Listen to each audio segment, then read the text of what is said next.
ভাবি আছেন? ভাবি কে? আমি বরের বন্ধু। আমার বন্ধুর বউ তো আমার ভাবি হবে। আসতে বলো। আসবো? প্লিজ আসুন।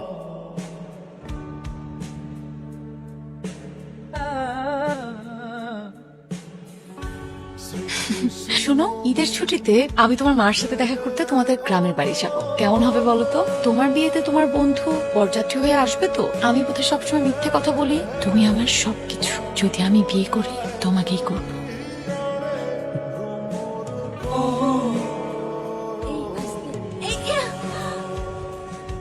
আশ্চর্য।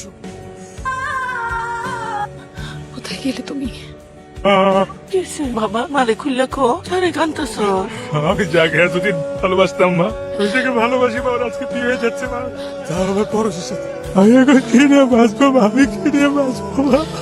অত সব শেষ হয়ে গেছে মা। কষ্টি বাবা আমার সাথে এরকম ছলনা করবে আমি জীবনে ভাবতে পারি না।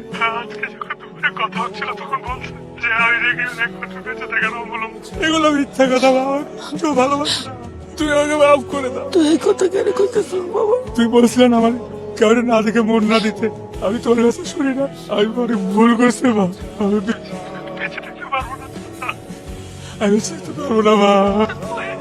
কি নিয়ে বাঁচবাম? আমি তো বাইসে আছি তোর বউয়ের দিয়ে যাইয়া। আমি কি রে বাঁচবো মা? আমি মরে যাবো, আমি তোর মুখ দেখাতে পারবো না। তুই যার জীবন বাঁচাইছ এই মানুষ কেমনে পারে কামটা করতে? তো জানে না মা, যে আমি যাকে ভালোবাসি ওকে বিয়ে করবো, ওর তো দোষ না।